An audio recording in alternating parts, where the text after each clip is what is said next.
Contact light. Okay, engine stop. APA at a descent. Mode control both auto, descent engine command override off. Engine arm off. 13 is in. We copy you down, Eagle. Houston, Tranquility base here. The Eagle has landed. Roger, Tranquility. We copy you on the ground. You got a bunch of guys about to turn blue. We're breathing again. Thanks a lot. And we're getting a picture on the TV. There's a great deal of contrast in it, and currently it's upside down on our monitor, but we can make out a fair amount of detail. Okay, Neil, we can see you coming down the ladder now. Sunday, July 20th, 1969. Around the world, nearly 1 billion people watched this moment on television as the first man from Earth prepared to set foot upon the moon. At the foot of the ladder, the limb footbeds are only depressed in the surface about 1 or 2 inches, although the surface appears to be very, very fine-grained as you get close to it. It's almost like a powder. Ground mass is very fine. I'm going to step off the limb now. That's one small step for man, one giant leap for mankind. I believe that this nation should commit itself to achieving the goal, before this decade is out, of landing a man on the moon and returning him safely to the Earth. All that we have accomplished in space, all that we may accomplish in days and years to come, we stand ready to share for the benefit of all mankind. As we explore the reaches of space, let us go to the new worlds together, not as new worlds to be conquered, but as a new adventure to be shared. Since the earliest time, man has imagined this moment, the moment when his fellow man would make the first journey to the moon. Now the time had come. In the 6th decade of the 20th century, the ancient dream was to become a reality.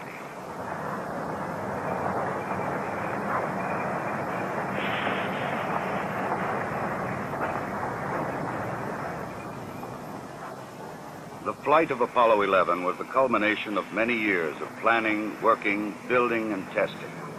Thousands of people had contributed toward this day of accomplishment. The great Saturn V rocket and the complex Apollo spacecraft had been assembled together and moved to the launch pad. The equipment and techniques and personnel had been proved in earlier missions, and now they were ready. The astronauts chosen for this mission had flown it many times in ground-based simulators. They had all been in space before. They had trained carefully and well, and now they too were ready. Astronaut Michael Collins would pilot the Apollo command module.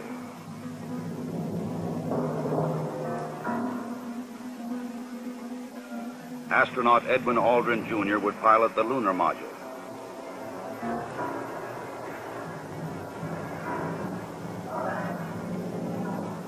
And astronaut Neil Armstrong would serve as mission commander. Armstrong would be the first man to step upon the moon.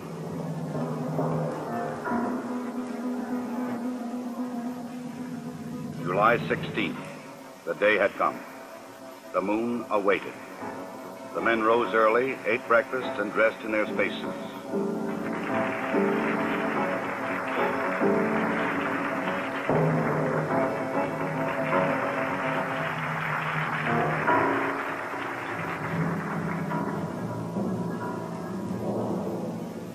Other astronauts had made this journey to the launch pad, but never with such anticipation. 9:32 a.m., July 16th.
3 hours later, the Apollo command module moves forward to extract the lunar module from the third stage of the launch vehicle.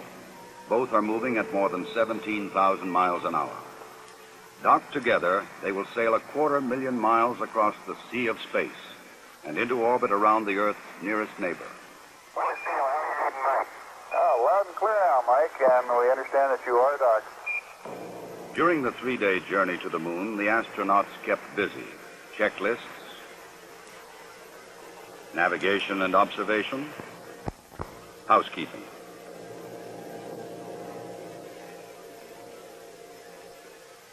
They must work in a weightless environment, keeping their spacecraft and themselves in good condition. Data must be collected and reported. Experiments must be performed, including photography both inside and outside the spacecraft. Because of the film speed, these actions appear faster than they actually were.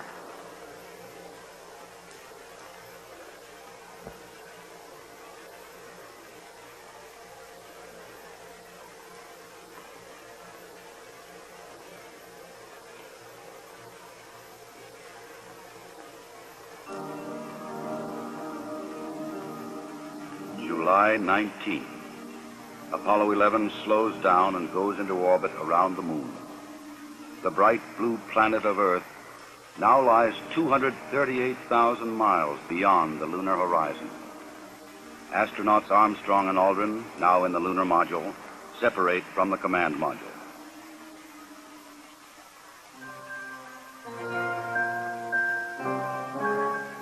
Astronaut Collins remains behind.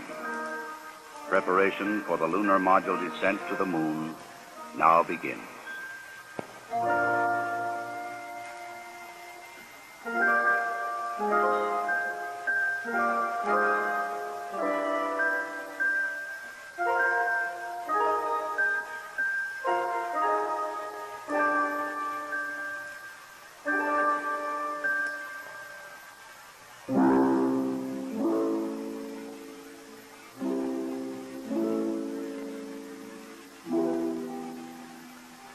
The command module assumes the new name, Columbia.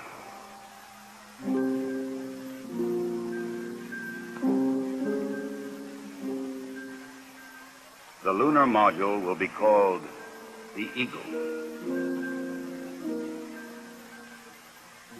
From Columbia, Michael Collins' camera sees bright rays of the sun reflecting patterns of color from the surface of the Eagle. In this strange metallic bird rides the ancient and endless dream of all mankind. The command pilot can see detail which his camera cannot record. The 4 landing pads of the lunar module are fully extended and locked in place. The Eagle is poised and prepared for its descent to the lunar surface.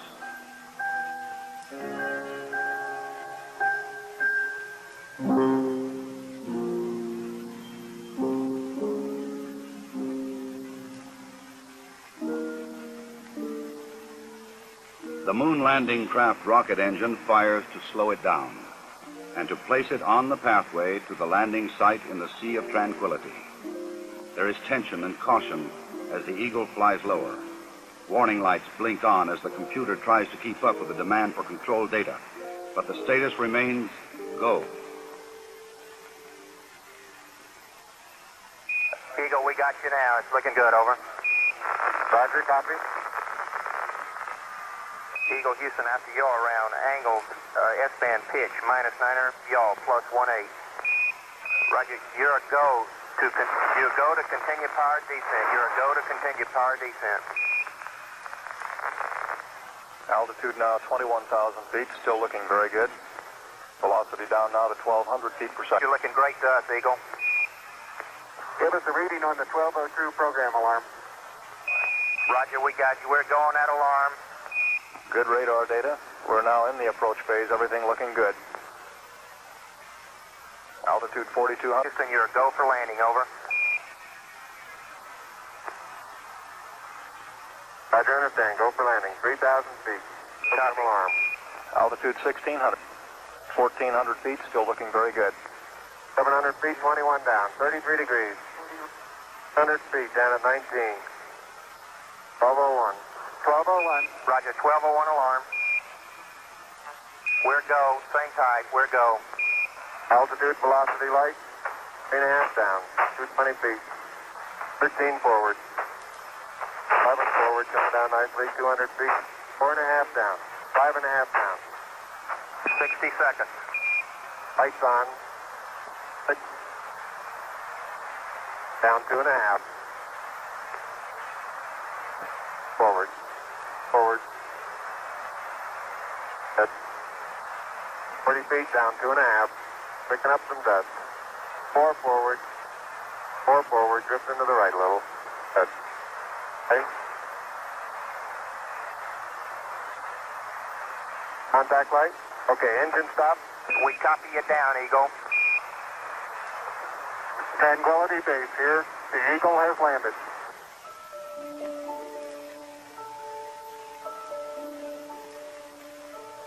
Through the window of the Eagle, Armstrong and Aldrin see what no human eyes have ever seen before. Their spacecraft casts a long shadow across the undisturbed dust of centuries.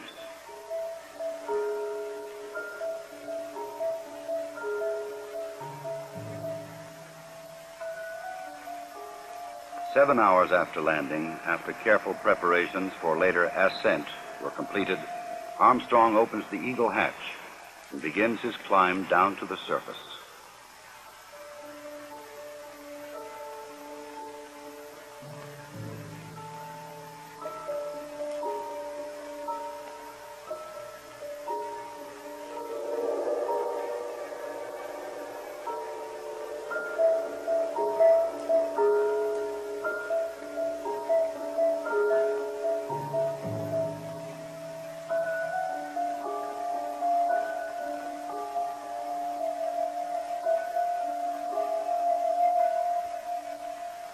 The first footsteps on this strange new world must be taken cautiously. The moon has only 1/6 the gravity of Earth. The nature of its surface was still unknown. I'm going to step off the limb now. That's one small step for man, one giant leap for mankind.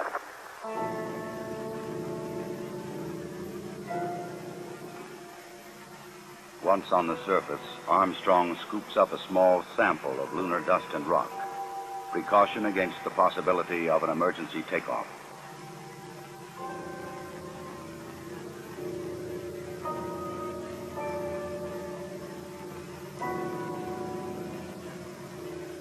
According to plan, astronaut Aldrin now descends from the Eagle.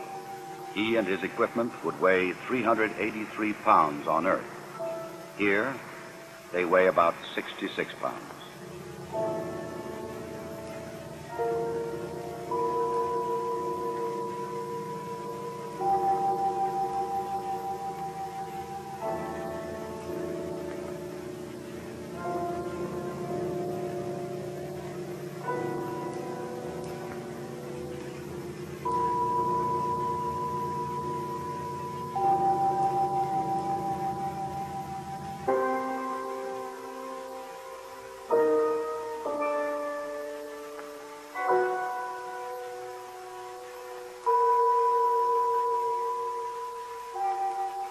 For a brief moment, the first men on the moon stand and look at the stark, lonely landscape around them, an experience which no one before them can share.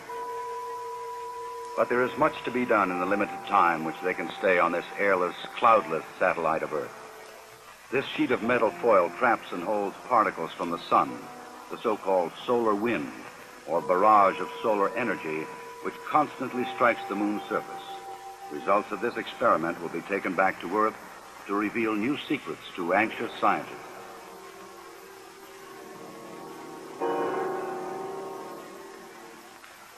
An American flag is left behind on the moon, together with medals honoring American and Soviet spacemen who lost their lives in earlier space tests, and a small disc carrying messages of goodwill from 73 nations on Earth.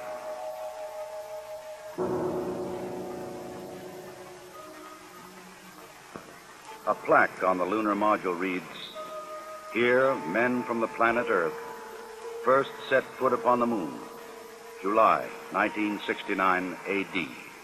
We came in peace for all mankind. Through a specially made television camera, viewers in many nations on Earth were able to watch the astronauts as they walked and worked on the moon. Despite the bulky spacesuits and the backpacks containing oxygen, temperature control, and communications equipment, the Apollo 11 crew found they could move easily about the surface.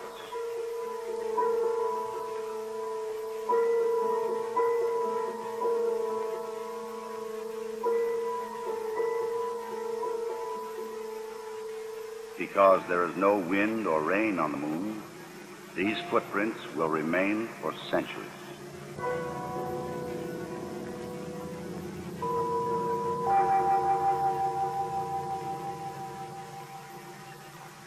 In addition to collecting rock and soil samples, the explorers leave behind a seismometer. This highly sensitive device would send back valuable information on external meteoroid impacts, as well as internal lunar movements.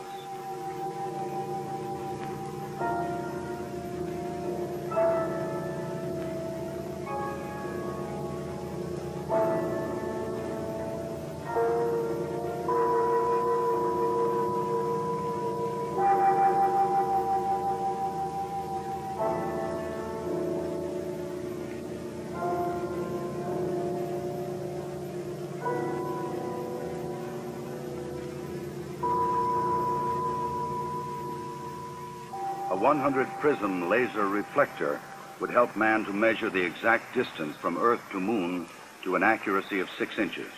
These were the first of many experiments which will be taken to the Moon to provide man continuing and increasing knowledge about the Moon and the vastness of space beyond. After 2 hours and 31 minutes, the first lunar explorers had completed their research on the Moon. A night of rest in the lunar module, countdown preparations, and they were ready to come home. Tranquility Base, Houston. Guidance recommendation is pings, and you're cleared for takeoff. Roger, understand. We're number 1 on the runway. 7, 6, 5, work stage, engine arm ascent.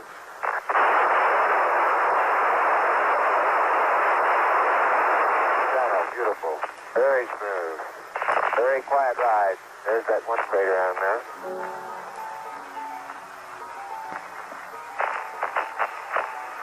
1,000 feet high, 80 feet per second vertical rise.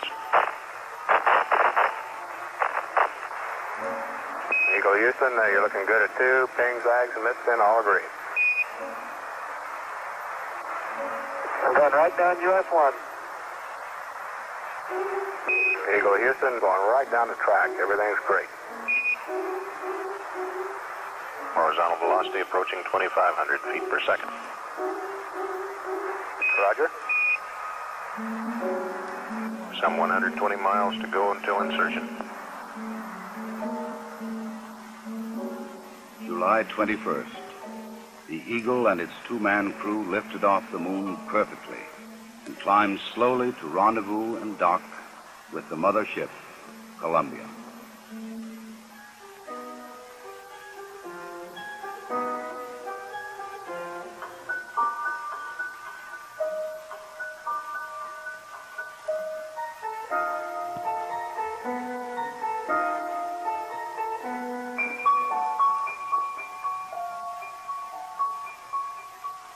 While Armstrong and Aldrin explored the Moon, astronaut Collins had kept a long and lonely vigil in the Columbia.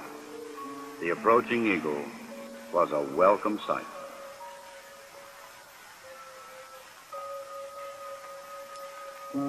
Later, the 3 men would share their reflections on this adventure with the world. I believe that from the early space flights, we demonstrated a potential to carry out this type of a mission. And again, it was a question of time until this would be accomplished. I think it's a technical triumph for this country to have said what it was going to do a number of years ago, and then, by golly, do it. The relative ease with which we were able to carry out our mission, which, of course, came after a very efficient and a logical sequence of flights, I think that this demonstrated that we were certainly on the right track when we took this commitment to go to the moon. I just see it as a beginning of a new age.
Once again, the bright blue planet of Earth rises over the lunar horizon.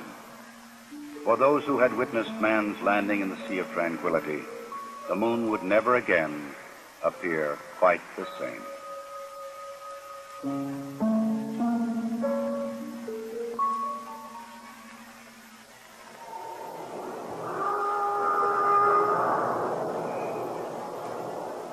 July 24th, dawn in the Pacific.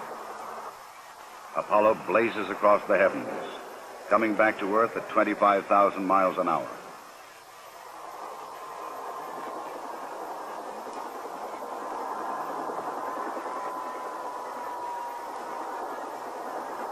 President Richard Nixon, who had talked with the astronauts by telephone while they were on the moon, was waiting aboard the recovery carrier to welcome the returning voyagers.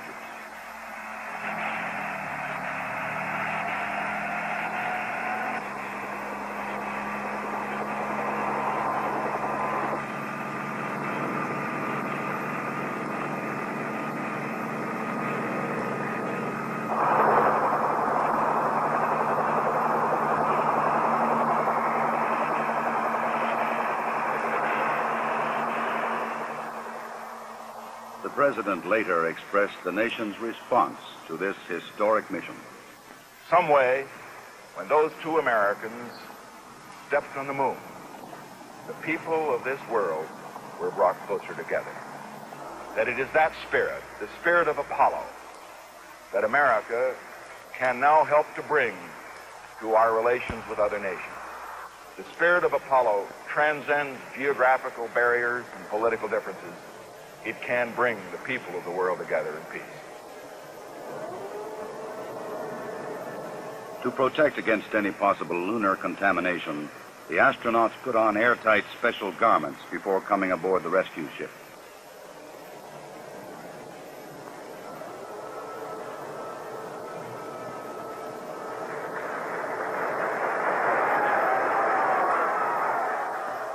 They transferred directly from the helicopter to a mobile quarantine van, in which they would be flown back to the Manned Spacecraft Center in Houston, Texas.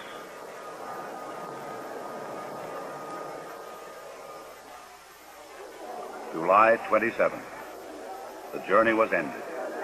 They were home again.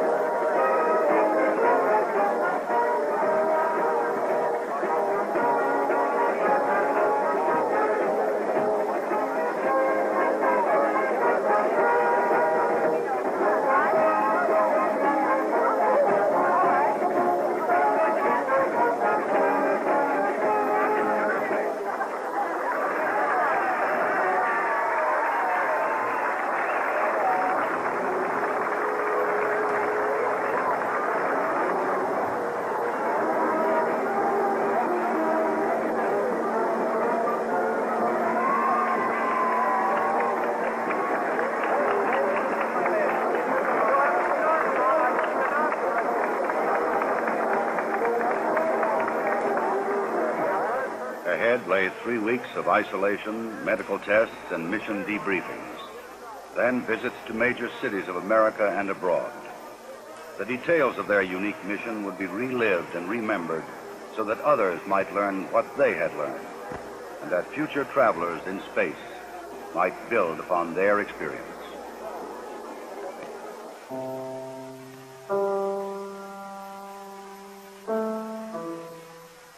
The rock and soil samples brought back would be examined and analyzed by scientists in many lands.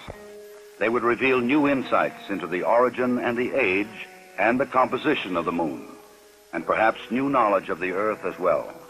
Already experiments left on the moon were sending back revealing new information.